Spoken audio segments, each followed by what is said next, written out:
Hello everyone, Radhe Krishna. कैसे हो आप सब? तो आप सभी का हमारे यूट्यूब चैनल में एक बार फिर से स्वागत है। तो जैसा कि मैंने आपको पिछले ब्लॉग में बताया था कि कल है पापा जी का बर्थडे। तो आज है तारीख 25 और आज होता है पापा जी का बर्थडे। तो हम लोगों ने बहुत ही धूमधाम से ये बर्थडे बनाना है आज। तो सुबह सुबह ही मैंने नहा धो करके पातरी दे दी है। आप सभी को पता है कि जब भी हमारे घर में कुछ इस तरह का फंक्शन होता है तो हम सबसे पहले भगवान जी का ही नाम लेते हैं। तो यहाँ पे मैंने सबसे पहले पातरी देने का ही काम किया। तो घर की हर दहलीज में ये सब फूल चढ़ाए जाते हैं और भगवान जी का नाम लिया जाता है। तो सुबह सुबह ही यहाँ पे ये सब काम हो रहा है। तो हमारी तरफ से पापा जी को एक बार फिर से जन्मदिन की बहुत बहुत शुभकामनाएं। और मैं चाहती हूँ कि मेरे जितने भी सब्सक्राइबर हैं वो भी पापा जी को जन्मदिन की ढेरों शुभकामनाएं दें। वैसे तो आप लोगों ने पिछले कल भी विश करी थी, लेकिन आज भी आप विश कर दीजिए, मुझे भी अच्छा लगेगा।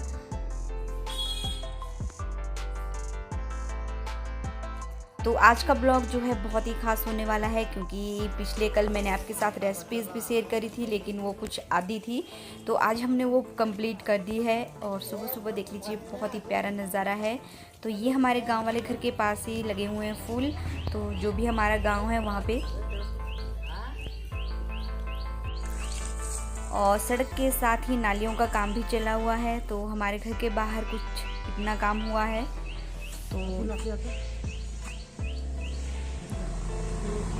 बहुत ही अच्छा काम किया हुआ है। और बरसात के टाइम में इस तरह की व्यवस्था होना बहुत ही ज़रूरी है।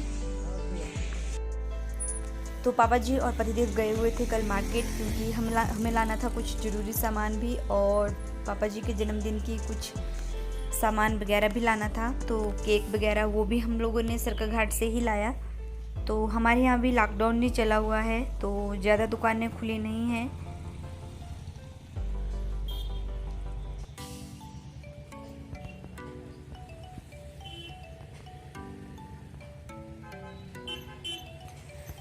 तो सब्जियों की मार्केट खुली होती है, बाकी सब आप लोग देख रहे हो बहुत सी दुकानें बंद हैं।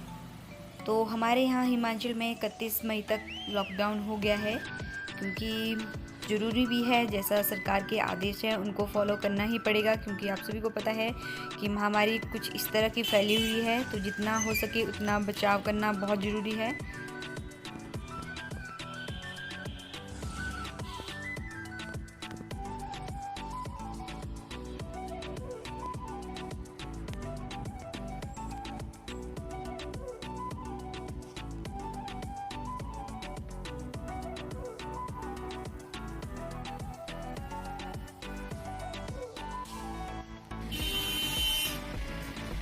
तो लगी लगी हाथ मैंने सरका घाट का एक सुंदर सा नज़ारा भी आपके साथ शेयर कर लिया।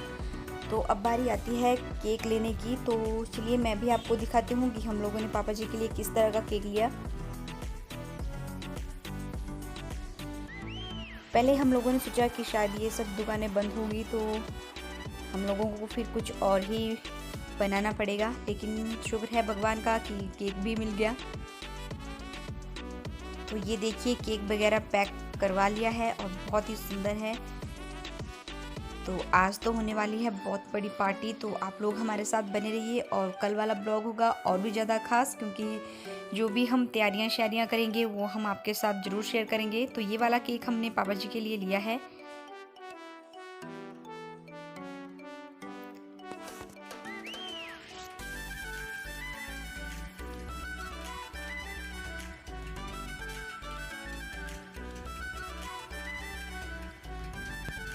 तो सरका घाट से जैसे ही पतिदेव घर आए तो हम चले गए थे घर से कुछ दूरी पर, क्योंकि हमें धान से चावल निकालने थे। तो ये घर के पास ही मशीन लगी हुई है, तो हम लोगों ने सोचा क्यों ना यहीं से इसकी कुटाई कर ली जाए धानों की। तो ये हमारे अपने घर के चावल होते हैं और बहुत ही ज़्यादा टेस्टी होते हैं। आप सभी को पता है कि इनकी खिचड़ी वगैरह बहुत ही अच्छी बनती है। तो इस तरह से ये धान से चावल निकाले जाते हैं, और हमारे यहाँ पे ये बहुत ज़्यादा होते हैं। और आप सभी को पता ही है कि अब तो धान की खेती भी लगने वाली है। थोड़े दिनों में हम धान भी लगा देंगे, तो वो भी हम आपके साथ ज़रूर शेयर करेंगे।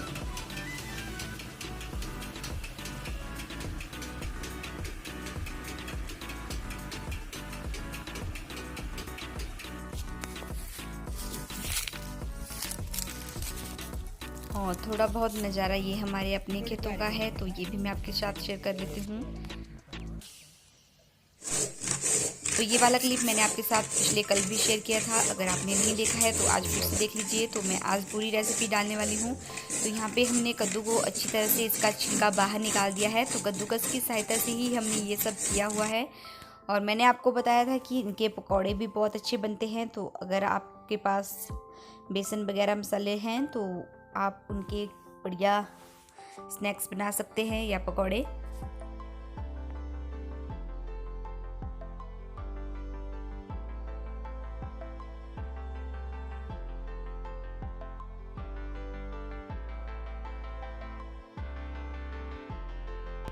तो ये मैंने आपके साथ ज़्यादा शेयर नहीं किया है। आप लोग पिछले ब्लॉग में देख सकते हो कि यहाँ पे पापा जी ने आपको क्या क्या बताया है। तो यहाँ पे हमने कद्दू वगैरह को छील के रख दिया है और हमने इसको उबालना भी है। तो इसको सिर्फ आपने पानी में डालना है और या तो कुकर में भी आप इसको उबालने के लिए डाल सकते हो। तो हमने इस तरह के बर्तन में इसको उबाला है। तो ये तो है कद्दू। तो कद्दू का खट्टा भी बनने वाला है और पेठू का मीठा भी। तो ये देख लीजिए, ये है पेठू। इसका पेठा भी बनता है और ये बहुत ही लाभदायक होता है सेहत के लिए भी। तो इसको अच्छी तरह से इसके भी छिलके निकाल करके इसको अच्छी तरह से साफ कर लिया है। तो इसको अच्छी तरह से साफ़ करने के बाद इसको भी हम उबालने के लिए डाल देंगे। जैसा हमने कद्दू को उबाला था इसको भी ऐसा ही उबालना है आप लोगों ने। और फिर उबालने के बाद ये कुछ इस तरह का दिखेगा। ये देख लीजिए, लग रहा है ना बिल्कुल पेठे के जैसा। तो यकीन मानिए पेठा इसी का बनता है। तो इसको हमने अच्छी तरह से उबाला हुआ है और आपको भी इसको अच्छी तरह से उबालना है। और इसको उबालने के बाद आपने इसका पूरा का पूरा पानी निकाल लेना है, चाहे कपड़े में ही डाल के आपने इसको निकालना है पानी को। तो यहाँ पे देख लीजिए, हमने इस पेस्ट को बिल्कुल सूखा कर दिया है।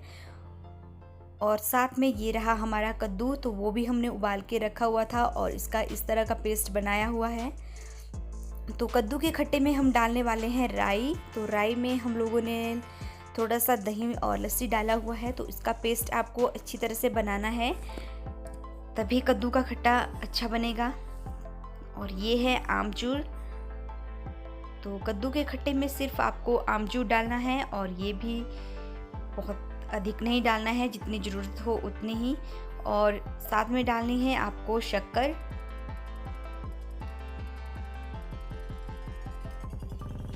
तो कद्दू का खट्टा बनाने में बहुत ही आसान होता है। और ये राई हम तब डालेंगे जब कद्दू का खट्टा बिल्कुल बनकर तैयार हो जाएगा, ठंडा हो जाएगा, उसके बाद ही हम डालेंगे।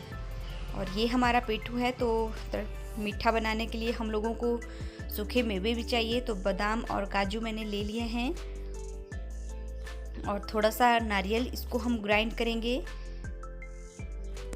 तो पेठू का मीठा बनाने के लिए आपको देसी घी या डालडा का ही प्रयोग करना है, तेल या रिफाइंड में ये नहीं बनता है। तो यहाँ पे देख लीजिए, हमने तो देसी घी का ही तड़का लगाया है इसको। और ये हमने पेठू इसमें डाल दिया है, जो भी पेस्ट वगैरह था इसका। तो ड्राई फ्रूट्स, देसी घी और पेठू आपको इसमें डालना है और साथ में डालनी है आपको इसमें चीनी भी। और फिर इसको अच्छी तरह से पकाना है और हमारा फिर मीठा तैयार हो जाएगा। और कद्दू का खट्टा बनाने के लिए ये हमने तड़का बना लिया है, जो भी आप दाल वगैरह को तड़का लगाते हो, टमाटर प्याज का, तो उसी तरह से इसको भी तड़का लगाना है। और ये देख लीजिए, कद्दू का पेस्ट हमने इसमें डाल दिया है। और हमारे हिमाचल में तो ये कद्दू के खट्टे की डिश बहुत ही ज़्यादा फेमस है। और ये रहा हमारा कद्दू का खट्टा। तो ये देख लीजिए, अब हमने इसको थोड़ा सा पकाना है और ये बनकर तैयार हो जाएगा।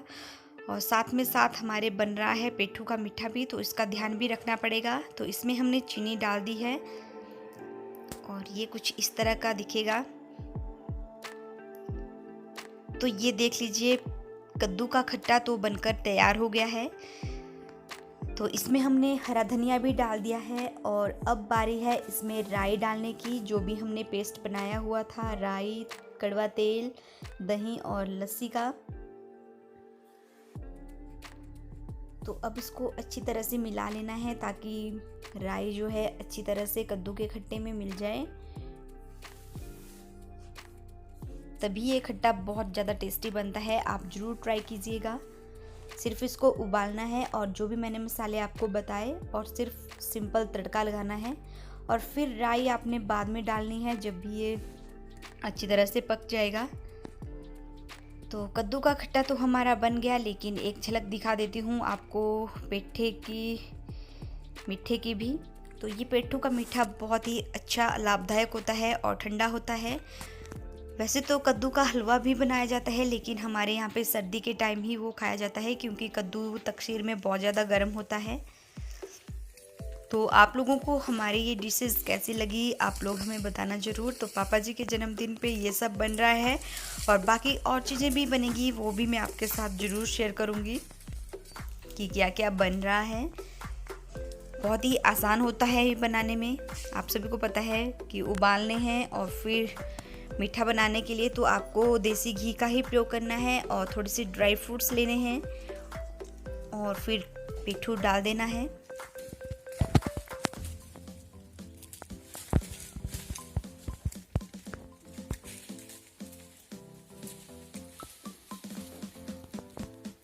तो मेरी प्यारी यूट्यूब फैमिली, आपको हमारे ये ब्लॉग कैसे लग रहे हैं आप लोग हमें ज़रूर बताना कमेंट बॉक्स में, और पापा जी को भी ढेरों सारी शुभकामनाएं देना। तो एक और चीज़ मैं आपके साथ शेयर कर लूँ यहाँ पे कि हम लोगों ने आज क्या बनाया हुआ है। तो हम लोगों ने बनाई है आज एक और फेमस डिश। तो ये है, हमारी लैंग्वेज में इसको झोल बोलते हैं, इसको रेडू भी बोलते हैं। कई डिस्ट्रिक्ट में, हमारे हिमाचल में इसको रेडू भी बोलते हैं, लेकिन हमारे यहाँ मंडी में इसको झोल भी बोलते हैं। और ये बहुत ही ठंडा होता है और ये मक्की का बनाया हुआ है, चावल का भी बनता है और मक्की का भी। लस्सी में आपने थोड़ी सी मेथी, थोड़ा सा नमक, थोड़ी सी अजवाइन और ये मक्की डालनी है, और ये पककर जब अच्छी तरह से तैयार हो जाएगा तो आप इसको पीना बहुत टेस्टी होता है। तो आज पापा जी का जन्मदिन है और बाहर सड़क में लगे हुए हैं कुछ मज़दूर काम पे, तो हम लोगों ने सोचा क्यों ना इनको भी थोड़ी सी पार्टी करवा ली जाए। तो हमने इनको थोड़ी सी टी पार्टी करवाई। तो ये 10-12 लोग थे, तो मम्मी ने सोचा कि इनको भी चाय वगैरह पिला दी जाए। ये भी बेचारे अपने घर से बहुत दूर आए होते हैं कमाने के लिए। तो सुबह सुबह ही यहाँ पे ये सब काम हो रहा है और लोगों का भला भी करना चाहिए। आप सभी को पता है कि अगर कुछ दान करेंगे तो ही पुण्य मिलेगा। तो इतनी कड़ी धूप में ये बहुत मेहनत करते हैं, इनकी भी रिस्पेक्ट करनी चाहिए। तो जन्मदिन पे ये छोटी सी टी पार्टी भी हो गई।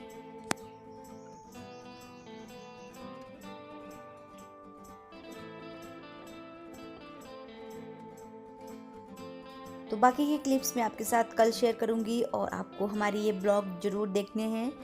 तो मिलते हैं अब कल ही नेक्स्ट ब्लॉग में ही, और हम आपके लिए लेके आएंगे बहुत अच्छे ब्लॉग। एक बार फिर से पापा जी को जन्मदिन की ढेरों शुभकामनाएं। मिलते हैं कल, तब तक के लिए आप अपना ध्यान रखिएगा। Bye bye, Tata.